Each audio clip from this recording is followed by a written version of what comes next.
वारस नोंद कशी करायची त्याविषयी माहिती। सातबाऱ्यामध्ये जेव्हा आपल्याला बदल घडवायचा असतो त्यावेळी आपल्याला ज्याने हक्क मिळवला आहे अशा व्यक्तीने असा हक्क मिळाल्यापासून 3 महिन्यांच्या आत अशी माहिती तलाठ्याला देणे अपेक्षित असते। मग ती वारसाची असो किंवा खातेदाराची। समजा एखादा खातेदार मयत झाला तर त्याच्या मृत्यूच्या दाखल्याबरोबर वंशवेल लिहून एक प्रतिज्ञापत्र आपण सादर करतो आणि त्याद्वारे सांगतो की सातबाऱ्यामध्ये नाव असलेली ही व्यक्ती मयत झाली आहे, आम्ही त्यांची 4 मुले आहोत। अशा पद्धतीचा वारस हक्क मागणारा अर्ज त्याला वारसाचा अर्ज असे आपण म्हणतो। अशा व्यक्तीने असा अर्ज हक्क मिळाल्यापासून 3 महिन्यांच्या आत तलाठ्याला द्यायला हवा। त्याच्यानंतर तलाठी अर्जाच्या आधारे फेरफार नोंद करतो। नंतर सातबाऱ्यामध्ये तशा प्रकारचा बदल होतो। खातेदार मयत झाला की खातेदाराचा मृत्यूचा मूळ दाखला ग्रामपंचायत, नगरपालिका, महानगरपालिका यांच्याकडून प्राप्त करून घ्यावा। प्रथम प्रमुख वारसाने 100 रुपयाचा स्टॅम्प घेऊन त्या पेपरवर खातेदार मयताची तारीख, वारसांची संपूर्ण नावे, वय, नाते, त्यांचे संपूर्ण पत्ते व वरील नावांव्यतिरिक्त अन्य कुणीही वारस नाही असा मजकूर लिहून तहसीलदार कार्यालयामध्ये जाऊन प्रतिज्ञापत्र तयार करून घ्यावे।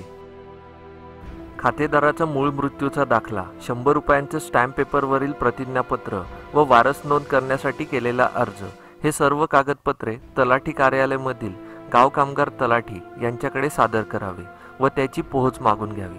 त्यानंतर आपण केलेल्या अर्जाची स्थानिक चौकशी केली जाते। त्यानुसार आपले खरेखुरे वारस व आपण नमूद केलेले वारस यांची पडताळणी केली जाते। त्यानुसार तेथील मंडळ अधिकारी आपला अर्ज मंजूर करून वारस ठराव करतात। मंडळ अधिकारी यांच्याकडील वारस ठरावानुसार तलाठी गाव नंबर 6 रजिस्टरला याची नोंद घेतात व संबंधितांना नोटीस काढून 15 दिवसाच्या मुदतीची वाट पाहतात। अगर कोणाची तक्रार नसल्यास मंडळ अधिकारी याला मंजुरी देतात। अशा प्रकारे खातेदार मयत झाला की आपल्याला 3 महिन्यांच्या आत तलाठी यांच्याकडे अशा पद्धतीने वारस अर्ज करून वारस नोंद करता येते। जरी वारस नोंद करायला उशीर झाला तरी सुद्धा आपल्याला थोडा दंड भरून वारस नोंद नंतर सुद्धा करता येते। तर मित्रांनो, तुम्हाला जर ही माहिती आवडली असेल तर हा व्हिडिओ लाईक करा, तसेच तुमच्या मित्रांबरोबर ही माहिती शेअर करा आणि अजूनपर्यंत तुम्ही आमचा चॅनल सबस्क्राईब नसेल केला तर आमचा चॅनल सुद्धा नक्की सबस्क्राईब करा। त्याचबरोबर सबस्क्राईब बटनच्या बाजूला एक बेलचा आयकॉन आहे, त्यावरती सुद्धा क्लिक करा, म्हणजे आमच्या चॅनलवर येणाऱ्या नवीन व्हिडिओचे नोटिफिकेशन सुद्धा तुम्हाला मिळतील। त्याचबरोबर इंस्टाग्राम आणि फेसबुकवर तुम्ही आम्हाला फॉलो करू शकता।